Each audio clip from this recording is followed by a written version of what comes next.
I've got to turn myself up. Oh, yeah. It sounds like that's an abrupt cut, but it's okay. It was smooth. Yeah, no. What are you talking about? It was so smooth. On the internet, it actually sounds different. It sounds like a graceful fade, but here in the studio, it sounds like the music cuts brutally. But anyway, that's just something we all have to get past. Welcome to the show.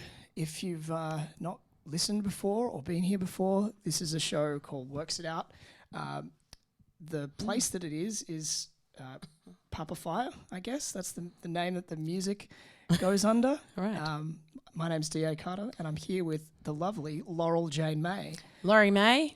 A.K.A. Laurie May. That's right. You never use the full name. Remember, that's how That's how you keep the stalkers away. That's how I keep... Thank you. I'm so You've sorry. outed me. I've sold you up the river. Sold me out. Yeah, Laurie May. That's Laurie May, of course. That's my name. Currently hailing from Alice Springs. Yeah. And poet. But what else would you put on your bio? Well, on my business card, it says spoken word. What does it say? Spoken word poet or poet, something like that. Poetry educator and event manager. There you go. Yeah, I do everything. And artistic director. Oh, that's what I am. I'm the artistic director for the Red Dirt Poetry Festival. Which is an amazing festival. I had the pleasure of being a part of back in, what was it, 2012? No, it wasn't that long 2016. 2016. We didn't know each other in 2012. No, we didn't. That's right. And I just remember that element of your bio I just read earlier, which is why I had that date in mind. My apologies. No, you're right. But, Laurie, you're in Sydney. Wonderfully. Beautiful timing for the Word Travels gigs that you've got going on. Do you want to tell people why I'm here? Why am I in Sydney? Why is this desert right here in your sweaty town? Jeez, sweaty. Human. How's Sydney? Sweaty. That's about it. Everyone's like, "Oh, you having a good time in Sydney?" I'm sweating. Yeah. What are you doing in Sydney? Sweating. Yeah, that's right. You don't come for the culture.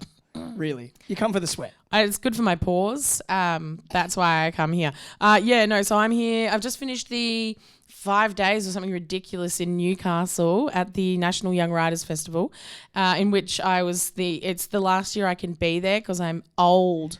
I'm ancient now. We're the same age, I think. So the ship has sailed for me. Actually, no.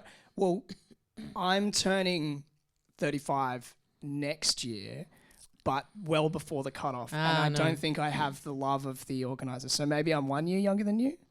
Anyway, it doesn't, regardless of... I like though that someone told me that I was old. Like, it gets to a certain point where you're no longer young. So we're trying to figure out, I'm like, what am I, middle-aged now? But no, I think it's just like, this is the point where I'm now an adult. That's it. I thought I was an adult at 25, but apparently not. I was still young. I was a young adult. But now at 35, they're like, now you're an adult. You can't come to our festival anymore, which is a bit sad. Well, you can go, but as in like as a punter. But you're not a punter. Newcastle. I'm never going back there. Look, Newcastle is a lovely city. I've got some good friends there. I don't want this to stand as like a massive Newcastle diss. No. But I can understand why you wouldn't travel from Alice Springs all the way to Newcastle just to attend as a punter a series of workshops run by young people. I actually have done worse. I travelled with my husband to Newcastle in January this year, and with the sole reason of seeing Californian band Sasquatch play a gig to about 15 people. That's glorious. But that's a great reason. It was. So that's a little bit sweet Newcastle. It's better than going. I mean, I wouldn't have travelled very far to see a workshop that I was in. It just happened to be there and be booked. Anyway, look. Yeah. So Newcastle I'm there. The Young Writers Festival is done and dusted. Now I'm here for a couple of days. I'm heading up to Brisbane tomorrow for the Australian Women in Music Awards, of which I am an Australian Woman in Music. So that's awesome. And you're nominated for? Live Production Award. I'm a finalist. So keep tuned to Facebook tomorrow night and I'll let you know if I won or I didn't. Even just being a finalist is pretty amazing. So that is rad. So it's a great trip. I'm so glad I've caught you on these auspicious occasions. Do you have any performances in Sydney in the next? Yes, on the 15th. Yep. The 15th of what month are we in? October. It's gone. The whole year is just, I don't know what it is anymore. October 15th, you can catch me at there is a slam near Parramatta. That I'm going That's to. fine. I can't remember what it is, but it's like I'll do a 15-minute feature set there, and you can catch me. And then probably for some stuff at Word Travels, I'm around running workshops all day on the 18th, forum on the 17th, and then flying home on the 21st. Excellent. Well, I'll make sure that all of those dates are included in this video and the podcast. Yep. So catch Laurie May, and also I encourage you to go and catch the Word Travels and Australian Poetry Slam events that are all happening around town. It's a wonderful time, October, for poems. It's always the time when the Australian Poetry Slam champ gets crowned, which is a wonderful and auspicious occasion for all. It was a territory champion last year. Melanie Mungana-Williams won the Poetry Slam, and that was so cool. So cool. We haven't had a territory winner since 2010. So it's really exciting. And I mean, who knows? We've got 2 teenagers from the territory this year, one 15-year-old and one 16-year-old, which has never happened before. That's wonderful. Am I right in recalling? I must confess that I've devoted myself to music more these days, and so I haven't been following as closely. But am I correct that there was a very young slam champ recently? Did someone win who was very young, like 11? Yes. That was a few years ago, I think. So years ago. But he's doing really well. I think he's got like a book and a career, and he's like 13 now. Now he's 13. He has a career. I mean, at 13, what was I doing at 13? I was like wagging school and like finding different and unique ways to make bongs under a bridge. Yeah. So I'm like, well, good on you if that's what you want to do. But I bet you can't engineer a bong. Which is... That's a different competition. It's a different set of skills. That's the Australian bong crafting championship. I would have won that at 13. Well, maybe, that's something that... I don't know if that's something I should be proud of. That's something that we can mentor. I feel like there's some skills that go unrecognized. I remember when I was in high school, there was a gentleman who was so adept at pulling cones. He had this kind of thing attached to his bong, which was like a 6-shooter revolver. And so he could kind of flip this thing, and he could have 6 cones packed in once, and he could do 6 in one breath. Like in one inhalation, he could inhale 6 cones. And I remember thinking, that's amazing, and that's an incredible skill that I hope I never possess.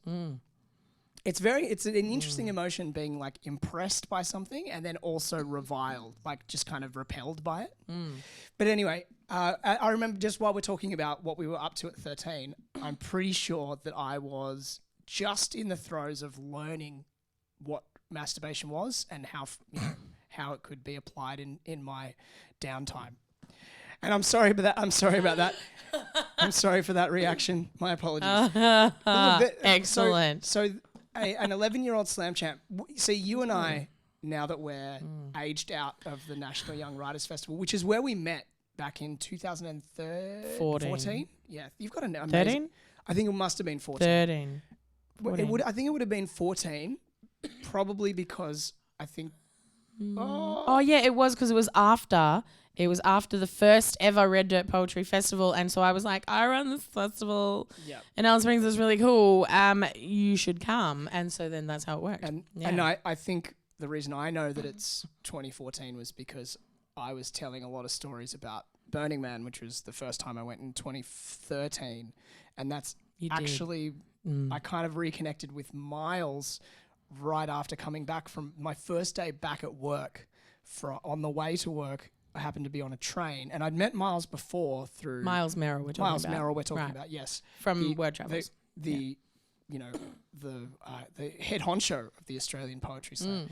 And I happened to meet Miles on my first day back at work, I'd come back from San Francisco like the day before, and I was reflecting on how less than 3 or 4 days ago, I was hooning around the desert, and then I was in that kind of woo-woo headspace that you can kind of be in after a festival, like, oh, what am I doing with my life? And, isn't art so real? And then I ran into Miles. He was sitting on the train unsuspectingly, and I'd met him before through FBI Radio, who I volunteered for many years.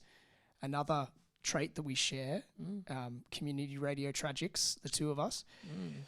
And I remember thinking, oh, it's that poetry guy. It's a message from the universe. And so I sat next to him and then bent his ear about poems. And then I said a poem to him that I wrote. But it was only 4 lines. But it was, I didn't be like, have you got 3 minutes? Get out your stopwatch. Here we go. But yeah, and then he was suitably weirded out by it, which was great. But he did tell me to go to the Glee Pete's, which is then when I got in, and then New South Wales. I was in the New South Wales final, which is kind of how I got connected to the amazing creative community of people here in Sydney, the city of sweat. That's what I've renamed it. That's Sydney. That's your new town. So do you have a slogan, Sydney? Sydney City. I think it's sweaty. That's better than if you gave me a month to come up with something, I probably would struggle to get anything better than that. I think that's definitely what it is. Because I reckon you can have that. Thank you. Yours. Thanks, Laurie. It takes an outsider, to come in and really give the sweat all over the town. Give the perspective that your city needs, because Sydney is a beautiful city. I think that it's physically one of the most busy, geographically, one of the most beautiful cities in the world. I've traveled a lot of places, and Sydney is just stunning in terms of how there can be beautiful beaches and nature so close to this metropolis. But Sydney, for a lot of people, can feel a bit soulless. And I know a lot of people in the creative communities who have moved down to Melbourne, because Melbourne is much more nurturing of the old creative arts. And it is tough to find community here in Sydney. And I just wanted to chat to you as someone who's so driven by the community and such a linchpin, I guess, of it, being a magnet and a runner of events yourself. Do you find that having visited Alice, and one of the things that struck me was that the community is beautiful and vibrant and close-knit. So do you think that that's something that happens in Alice by default, or what is it about Alice that gives it that vibe? That's a tough one. I think it's like people are always searching for a community to belong to, and I think it's a really important part of like us as humans is that we want to be able to connect with other people and resonate with other people and find common ground in which we can all sort of like meet on and bond. And so I think when I started the Dirty Word, which is the monthly poetry night, it was with that intention of finding friends, because I was like, I don't have friends. And I was really needing that at the time. So I started it was just like, people will come, maybe they don't come, and that's fine. And that was how the sort of poetry community grew in that space there that it was. So there's always been different pockets of poetry, and the community in Alice Springs has been so vibrant and so strong for well and truly before I got there. But for me, like having that little space, that was just something I wanted to belong to something, and there wasn't something there for me, so I had to put something on. It would have been much easier to just like go to something that someone else was doing instead of putting in all your time and volunteering for the last 7 years every day for 7 years just to sort of maintain that. But I definitely think in places where there's not heaps to do as well, like in Sydney, oh my god, there's like you can go to anything any day of the week. You can go to restaurants every day, you can go to cafes, you can go to gigs, there's free stuff on everywhere, there's cinemas, there's like 30,000 cinemas, there's so many new people to meet that in Alice Springs we don't really have as much of that and as much diversity and range of activities on it like a nightly basis. Sure. So yeah, and I feel like that's when you sort of more rely more heavily on the people around you to provide you with entertainment. It's interesting because the like laundry list of things that you just described here in Sydney, you know, there's like escape rooms and you've got bouldering and there's like all sorts of weird, you know, when you were doing your list of stuff. Yeah, like, we saw a virtual golf course in Newcastle.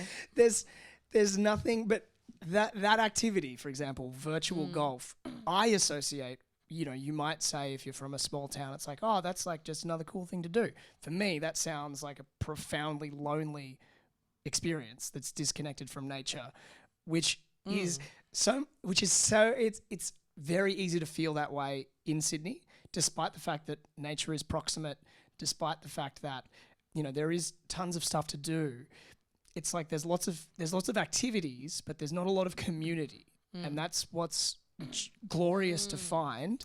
And I find that as someone who is also intimately involved in running events, like run warehouse parties at Spaceport and run Loose Leaf Literature, which is a bi-monthly night of like performing writers, and so it's like comedians and poets and musos. It really is important, I think, to have somewhere to go. And if you're the person who is helping put it on, and the volunteers and the core, you form like this core of a community, and I think that's so nice, really, because as you said, it's something that we all need, and yet it's not really part of the cultural story that we tell ourselves, particularly here in somewhere like Sydney. People will talk about, you know, what they're doing in their jobs and their careers and how they're going in the housing market, you know, which is like, where are you living, and, you know, that kind of stuff.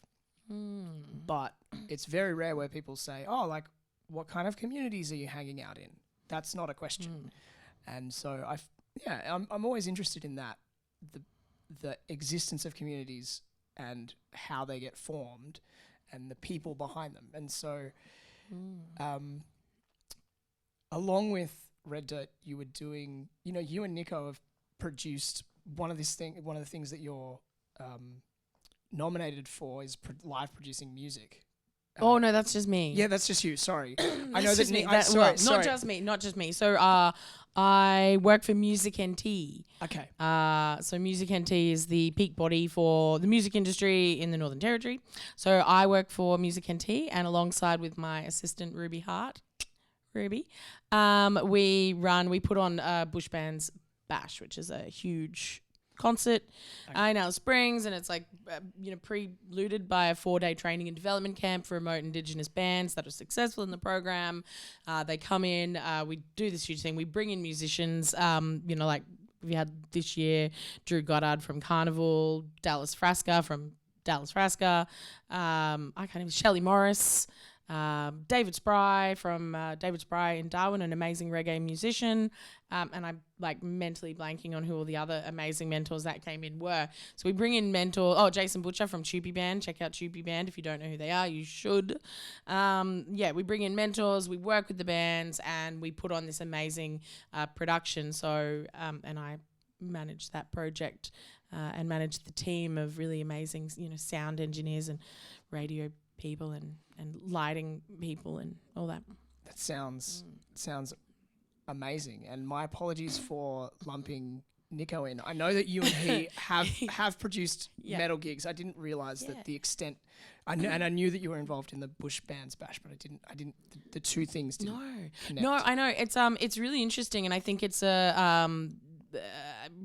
really natural for some people to do, and for a lot of people to do, to be like, oh, Nico and Laurie are one homogenous thing, and so we're constantly, like on a daily basis, having to tell people, that we're two separate entities, and I think that's what marriage has done. So when I know everyone, you're saying, how's married life? And I'm like, it's fine, it's the same. It's not. How's married life? I've lost my identity. Even just little things, like I gave someone money and they were like, oh, thanks, Nico. And I'm like, what did he do? I gave you that. So it's we're currently working on really been really clear of redefining who we are as individual humans. So Nico runs Terrorfest, which is a heavy metal festival in Darwin. I have worked on Terrorfest with him in the past, and this year Terrorfest is on the same day as the Word Travels Australian Poetry Slam final at the Opera House. So unfortunately I won't be there doing anything, and that is in Darwin. If you're in Darwin and you like metal, definitely worth going out. So it's got some amazing, it's heading back to its roots and being very territory based, so there are no interstate artists because we don't need anyone else.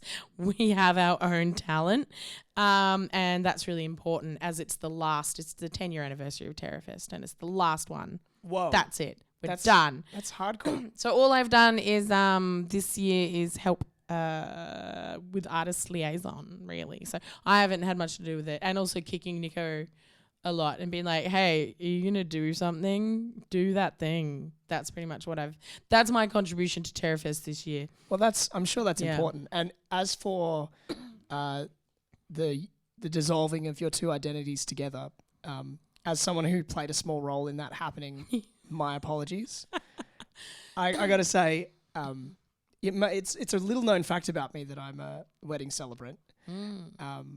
It's not something that I advertise particularly widely because I'm kind of busy enough. Yeah. Well, already. Thank you for marrying us. I have said that to someone. I was like, oh, DA married us. And they looked really confused at me. And I was like, because he's a celebrant. And they went, like they thought it was a poly, poly thing. No, and for I was sure. like, no.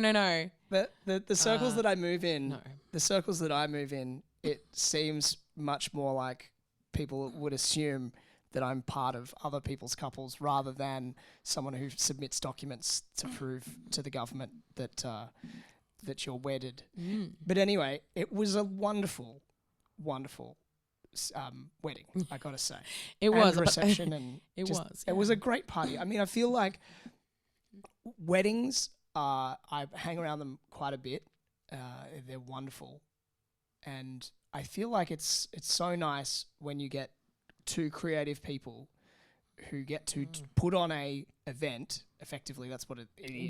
We event managed. Yeah. Our wedding, yeah. That's right. And Annie and I did too. And like we had live music at our wedding, and like Annie and I played. Annie learned the drums, and our wedding story was centered around us playing our wedding song as a band. So like we didn't do a dance, but like Annie drummed and I was on the guitar, and we played The Darkness, I Believe in a Thing Called Love, followed by a slightly adjusted version of Rage Against the Machine's Killing in the Name, where we substituted some of the lyrics, where instead of, like, fuck you, I won't do what you tell me, it is, I will do what you tell me. Oh, wow. And then instead of motherfucker, you say mother and father, which is, like the PG version for, because we had a bunch of, baby boomers at our wedding. We had my folks and all their friends, that kind of, well, not all, but you know what I mean. You got like you got a mixed age group, and so some of them aren't ready for the full rage. But potentially not. But as a couple that like us, that you do your own artistic projects, I just think do you think it's important for you? Do you guys divest from each other sometimes and really emphasize this is mine and this is yours? I think I feel like Annie is so much better at me than at everything, basically, that I'm just... Annie is pretty good, awesome. Yeah, she's pretty she's pretty amazing. So I agree. So generally, like, I don't endeavor to separate us because I just try to get her involved in my stuff because I know that her involvement will automatically improve its quality, and so yeah, it depends. I mean, where I don't think people get us confused in terms of, because Annie does food and I do music, right? But I can see how if we both did music stuff, like if I ran like a warehouse party event or whatever, and she ran like a similar thing, I think we would definitely be more into like, well, I did this bit and she did that bit. But effectively, well, I mean, it's a different I work for a different organization. It's my job. So Yeah, sure. It's like, thanks, Music NT, for hiring me, not Nico. Yeah, you're killing it. Sounds sounds like you're absolutely smashing it. So. Yeah, and doing a lot of mentoring with young people, which is one of my favorite things to do. As we were talking about earlier, is I spend a lot of my time mentoring teenagers in poetry, not in life. Like, I'm not a good life mentor. Other than don't do what I did. That's about it. That would be my life lesson. Or, you know, if you're gonna build a bong, you know, build it right. Maybe is that also? No, maybe not so much. No, I don't do that. So tell me how the poetry mentoring, is it totally informal or is there some structure behind it? Or a bit of both. Depends. If like a school brings me in, then it's more structured. But at the moment, I'm mentoring two really lovely young girls, and they are going to be one won the Darwin Slam, one won the Alice, so they're going to be here in Sydney at the Opera House. So a lot of really interesting different ways of mentoring. So one of the poets sends me audio files on my phone, and then I listen to the audio files, and then I type back my notes back, and then the other one is face to face. Being in Alice Springs, it was quite easy for us to do that, but we do things over like phone calls. So very much so phone heavy because of the tyranny of distance and stuff like that, and you know, just me walking very fine lines to make sure that I provide the right sort of mentorship for the right people. Sure. And everyone's different. You can't do the same mentor style or mentor the teenagers the same way, because they're all very, you know, they're all very different. They're very different people. I know, right? Isn't that surprising? Isn't that annoying? It would be so nice. Be so nice if they were more similar. No. And we could just help. You know, you could help everyone in the same way. Or no, there's no one size fits all. And so, how's that been for you, seeing your mentees getting that kind of first blush of I don't know, it must be a thrill to see them get through and head to the Opera House. Oh, I had that last year with Melanie. We spent a lot of time on the phone together in the couple of months leading up to, and like backstage, like I was crying. Like when round two, like, oh, she's through round two, and I'm like bawling hysterically, and I'm like just trying not to hyperventilate, and then winning. It felt like I won. I was like, this is so great. So this year is a bit different, working with much younger people. So it's like, I'm like, these are my poetry babies I made, and I will offer them up on the stage at Nationals and hope that people love them as much as I do. Oh, that's so sweet. That's so sweet. I'm not sure that, I mean, if there are poetry mentors active in Sydney, I'd like to meet them, because I certainly am not one of them. I think we were chatting about this before we got on air, but my approach to giving people feedback is just brutal. I would be a terrible mentor, because I find it very hard to be encouraging. I think there's a fine line if people are finding their feet in an art form. My experience of it was, kind of growing up and performing, and a lot of it for me was just like sucking out loud. I was bad for a long time, and I didn't have a mentor or anyone to be like, hey, you should do this or do that. It was just like trying to figure it out on my own. And so that's the approach that I have for everybody else, basically. And so if people ask me, although actually sometimes the feedback that I did get was that I was bad. So, well, that's feedback is feedback. Yeah. I always try and think, because I too had no support.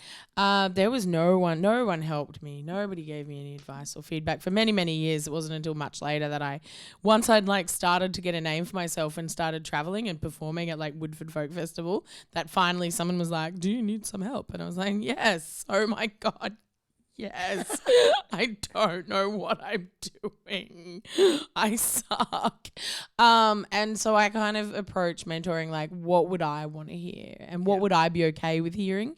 and where would I want to go? And I am quite brutal. I'm not a dainty human at the best of times, and so I do have to be mindful of that. And I think it's really policing my own way of saying things. Like I might say, you know, like I don't like passive aggressive feedback. People go like, I just like really think, you know, you might try it differently. Like I don't do that at all. But I also don't say you need to do this. So I say, I might be like, can I suggest? And then it's up to the poet. If they want to take on that feedback, great. If they want to provide a response and go, actually, this is what it means. And I'll be like, oh, okay, well, then make it clearer, because clearly I, as the audience, had no idea what you were saying. And spoken word performance poetry, particularly to slam, is so different to print poetry, in that there's no time for people to absorb what you're saying, analyze what you're saying, think on it, read over it. It actually has to be pretty direct. So if you're hiding some, you know, a childhood trauma in a metaphor that doesn't make sense, then no one is going to understand what you're saying. So it's a really different style of it. And that's why I really like doing it on the phone, because I can be like, I don't understand that. Whereas I can, if I'm reading something, I might go, oh yeah, that makes sense. But hearing it out loud is ever so important. And there's only so much that the sort of physical gesticulation, the physical presence can convey, I suppose, as well. So you can, you know, there are people who take poetry performance in terms of the physicality to like big levels, but I think it can only ever really emphasize what's going on. It can't really explain things. I once saw a show, Sabrina D'Angelo. She did an entire show. I think it was called Mime Poetry, and she did the whole thing just like in a jumpsuit, not saying a word, and a bum bag, and like there was stuff in the bum bag, and she was very amazing at using her entire body and her facial expressions are an entire body at you know, like making messages get across. So I mean, it was one of those things where you're like, is that what she meant? I don't know. But that's how I took it. So it was always like interpreted differently, I'm sure, by each audience member. I don't know if she's still doing that. I know she's got she had a show at Fringe recently called Monster something. Haven't kept in touch. But yeah, that's the only time I've seen it done. I don't do that. I'm not that talented. I just gesticulate wildly. You know, I find it's like a different. You for example, you call that poetry, but it's funny because you put a different frame around that exact performance, and it's like it's performance art, and it's like oh okay sure, but if it's like this is performance poetry, but it's silent, it's like ooh edgy, you know. Whereas a performance art piece where it's like you're dancing around with a bum bag, it's like well that's basically normal, isn't it? Because performance art, you know, the stuff that you see, you know, as performance art ranges from, you know, like people wearing like hideous costumes and like mimicking sex acts or whatever. It's like there's really weird stuff that you can get into in that realm. And so it's always interesting when it comes to a spoken form like poetry or a like the intention and in the frame that gets put around art. So someone saying, yeah, this is silent poetry means something different to this is performance art. Like this is dance. No, this is mime poetry. Yeah. I loved it. And I would love to do more of it. I would love to do silent poetry. It would save me having to use spell check. A lot. Yeah. Just looking at a word. Is that how you spell it? Is that right? I'd be like, doesn't matter. Yeah. I'd be really bad to interview the silent, you know, me if I was like, can you do a reading? I'd be like, however, it would be really handy when you're at the pub and someone goes, what do you do? And you go, I'm a poet. And old mate's like, go on then, give us a poem. And you're like, no, I could. I'd just be nothing. I just stare at him. They're like, that was it. And he's like, are you going to do it? I'd be like, no, that was it. Yeah, I'm a silent poet. That's it. I'm stealing that from myself. Yeah. I'm going to go and do that now. That's great. It is also amusing being asked to do art on demand out of context. It's the same. I think comedians have the same problem. They do. I actually get along really well with comedians, particularly if we're not like at work, because we can kind of hide together and be like, ooh, how many times did somebody tell you to do a poem or say something funny? And so we kind of bond over that. So usually the poets and the comedians hide in the corner at bars, like drinking, crying a little bit. Like there's a significant bit of overlap. They both involve arranging words in particular. Yeah. They involve arranging words in particular ways to make people feel things, except with comedy, it's like there's a very specific intention it's meant to be always, but it's changing as well because now there are, I mean, a great friend of mine, Alice Fraser, who I did radio with for many years, she is about to have one of her specials filmed for Amazon, I believe, which is pretty exciting, but her comedy special involves like the death of her mother. It's like very real, the subject matter, and it's not funny the whole way through, but it is also extremely funny. And so it is interesting that there's another friend of mine, Marty Bright, who is both an amazing comedian and also does spoken word and poetry and stuff.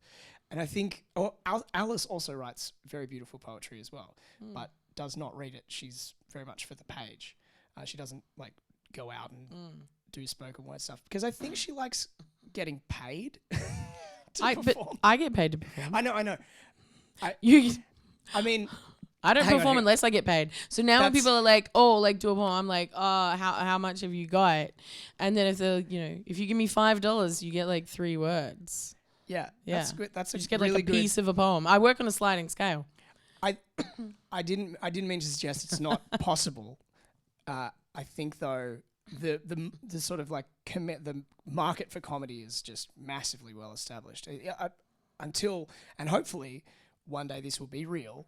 Like places like Amazon will pay poets, to do like a poetry special or something. Can you imagine a world? I would love to. Amazon, pay me to do a poetry special. Yeah, let's send that vibe out into the universe. So you've at least got an hour of material. That's what you need.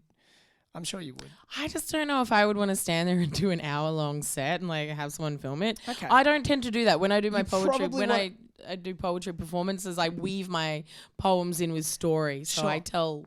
I'm more of a. I'm not a. I don't know. I don't think myself so much as a performance poet. I'm a storyteller. Well, there you go. That's the pitch to Amazon then. Yeah. So storytelling. Follow me around. Yeah. The outback. Because the Amazon exec who's listening in just heard you say, I don't know if I want to do an hour of poems, but an hour of stories, let's do it. Yeah, that's right. Yeah. So the establishment of like a frame and a market, so the relationship between comedy and poetry, again, are like intention. So you sit down and you write something and with poetry, the intended emotion can be like a huge range. It can be very hilarious. So some, like Tug Dumley or Scotty Wings I've seen people do poems that are profoundly funny and then or utterly deeply tragic and meaningful and beautiful and moving and ineffable. But I think with comedy, it's if you're telling a really heavy story, you need to get to that laugh at the end, I think, and it's got to be. Oh, definitely. I never try and be anything in my poetry. I don't try and be funny or serious or sad. I just tell the story. And sometimes it's funny, sometimes it's not funny. I never try though in the delivery and it just always comes naturally. And I never do the same thing twice. I never know what I'm going to do once I'm on stage. I sort of just kind of figure it out and feel around it. And yeah, that's why I like emceeing things. Nice. Because I prefer being able to have that space to tell stories and engage with people and also just really just make fun of the audience. I love making fun of the audience. It is great. I tease them a lot. They often deserve it. They often deserve it. Yeah, I hope so. But speaking about the getting paid to perform thing, which I think is admirable and is not talked about enough. When did you feel, so let's talk about the journey from starting to write poetry to realizing that it's something that you should be paid for and that you're good enough and that you're worthy, because that's something that I think is very easy to struggle with. I was very fortunate in that I came about getting paid pretty early on. I didn't have a long journey of not getting paid. And that was because I started writing poetry from when I was a child, but the first time I ever got up and like read a poem in public was at protests in Darwin around detention centres. So I was doing a little bit every now and again, like just kind of like running up to a mic, yelling out a poem, at a detention centre protests, and then like running away and hiding and be like, oh my God, crying. Be like, I can't believe I spoke in public. And then I went down and I wanted to start an open mic poetry night so that there was something, where I could get some practice, because there wasn't anything in Darwin at the time and just kind of didn't really happen, and there wasn't any support, and I couldn't figure out how to make it happen. And then I moved to Alice Springs and started it there. Before I started it, I won the Slam in 2012 and went to Sydney in the Nationals, and then after that, people were calling me going, can we book you for this festival? And I was like, what? And then I applied for Woodford Folk Festival. No, I didn't even apply. I got invited. I applied. I don't think they did. It was different back then. It was a long time ago.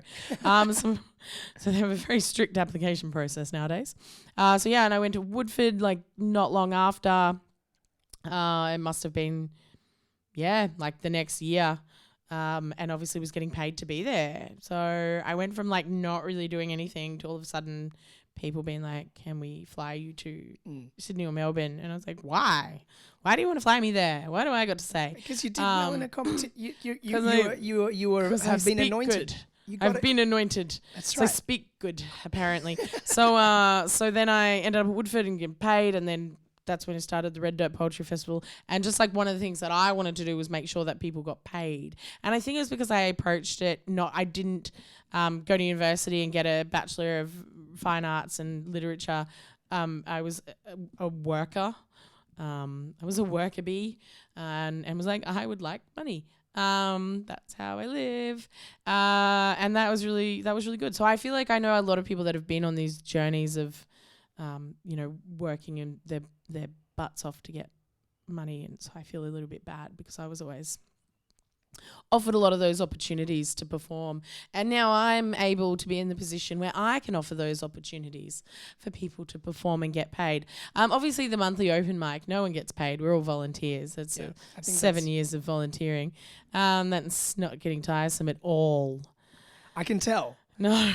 As someone who runs their own event for next to nothing. Well, I mean, we're all volunteers, but what I mean is, it requires a lot of dedication, and putting on events of any kind that are intended for a community rather than an audience. There's a difference. There is a difference. That's right. But you can have an audience that is a community, and it can be large. But I remember hearing quite a while ago someone say, I have no idea who said it or where it's from, but if it's not affordable, it's not revolutionary.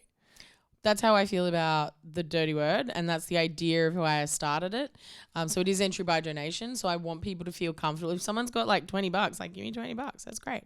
That money goes towards the Poetry Festival, in which everything is quite cheap and affordable, and that's why I started the Poetry Festival, because there was a lot of Writers' Festival events that I still can't afford to go to, which is weird. Like there's Writers' Festival in my town down the road from me, and I can't pay $25 to sit on to go to a panel.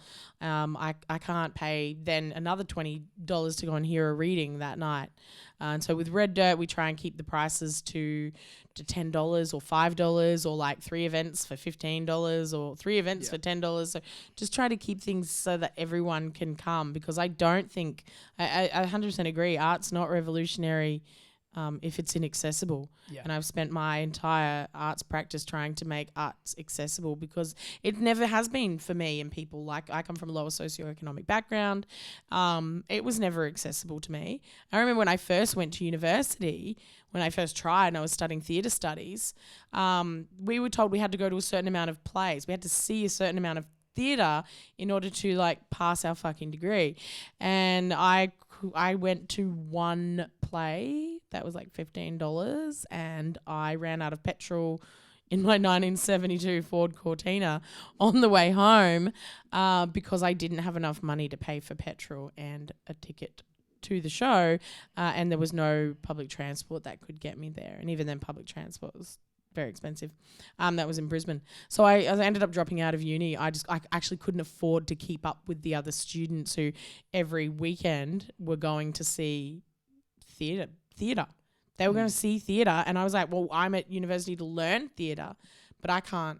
It's so inaccessible to me. And and writing is the same. The literary world is still very, I mean, other than things like the National Young Writers Festival, which everything's free. Thank you for making that accessible. That's amazing. But there's a lot of writers' festivals and events that are just like inaccessible. At National Young Writers Festival, you have to be in Newcastle. The one drawback. That is true. That is true. No. That is true. Yeah, but I mean, people listening from Newcastle, it's all jokes. We genuinely love you. I mean, you're not Canberra. Let's be fair. Let's be real. I love Canberra. Canberra's nice. It's a territory. It is. That's Sure. like my cousin territory you're talking about there. Sorry. No, so I do love. I just love our cousins in Canberra. It is just fun to poke fun at other places. I mean, unfortunately, that's the other thing that Sydney might be good at. I think maybe the tagline of Sydney is Sydney, sweaty and judgmental. That's maybe our tagline.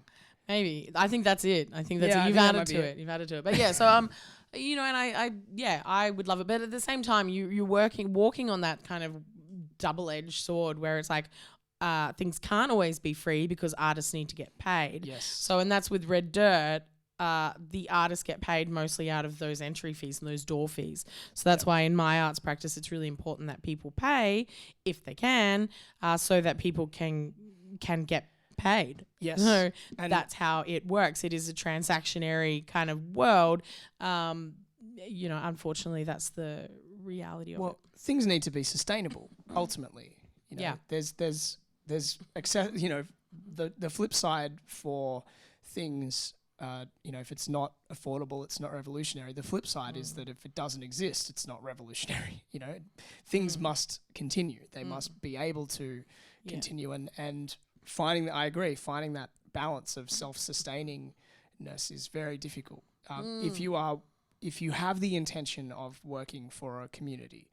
And I think that's one of the, slam, I find, I haven't been engaging with the slam scene as much, but I remember even the first time that I went in, the thing that rubbed me the wrong way about it was how fickle it was, based on something as simple as like the order that you go in a night. For example, if you are picked first to go first in a slam night, it's basically impossible to. I don't understand that. I was theory. always like, people are drunker by the end, so they're like turns. Yeah. Well, as in, do you not understand it as in? But I mean, I call it the slam ramp. Like the scores go up progressively, I think, as people drink, because most of these things. I understand I understand how it works. I always get frustrated, and I don't understand why the judges don't just like maintain, like start and maintain. And so that's one of the things that I always tell the judges is to please start and keep course and direction.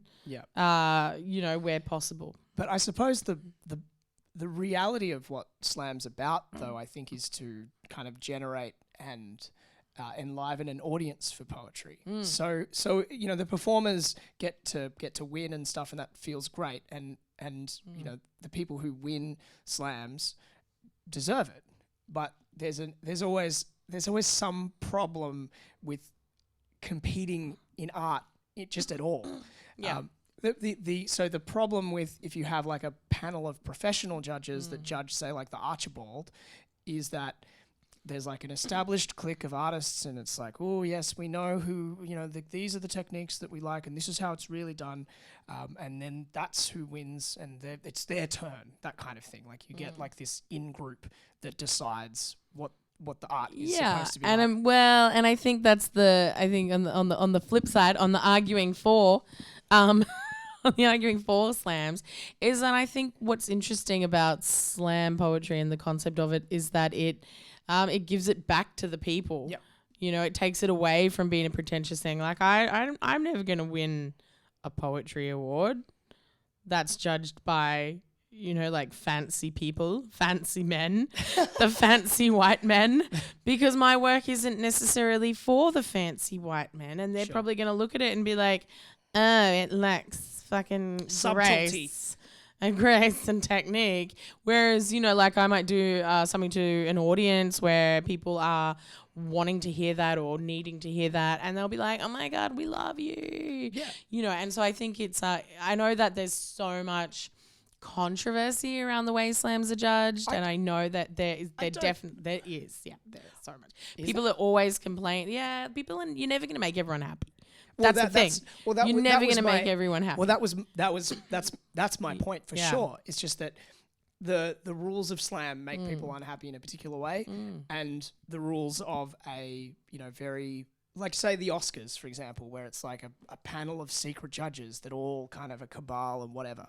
It's like there's no way that you're going to satisfy anyone with an art competition, because effectively, I remember having a long conversation with someone. It's like trying to choose your favorite celestial body. It's like, I'm really into nebulas, and someone's like, nah, quasars is the best. It's like, really, they're all wonderful, special, magical things. And the form of the slam poem, for example, like someone who's really dedicated and like has memorized and you think, oh, that's what slam poetry is about, but then someone turns up reading from a sheet of paper something that can break you in two, and it's like, well, actually, the fancy memorized beautiful performance compared to the like heart-rending thing that cracked everybody open, that can win, and because they're equally beautiful in the eyes of different people, and that's what art competitions boil down to, is that it's impossible to really get a consensus, because everybody likes different stuff, and everybody thinks that a particular art form should be in a particular way. So basically any competition of art is just an absolute sham, and it's in existence. I think though... And that's fine. I think though, perhaps the only way that it can be slightly... that probably some of the best forms of art competition are ones where there's multiple modalities of success. So I talked about the Archibald, but there's 3 different prizes. There's the judges one, and then there's the people's choice, and then there's the Packers choice or whatever. So there's the people that put up the art. Oh, so that should happen at Slam, you reckon? Possibly. It's just one. But then who is would the be champion? the actual winner? Who would go? Who would take the crown and go on the tours? I think then just the make people's it choice or the well. panel? I think at the end, once there's the people's choice and once there's the panel's choice or whatever, then there's Boxing actually ring. Sorry.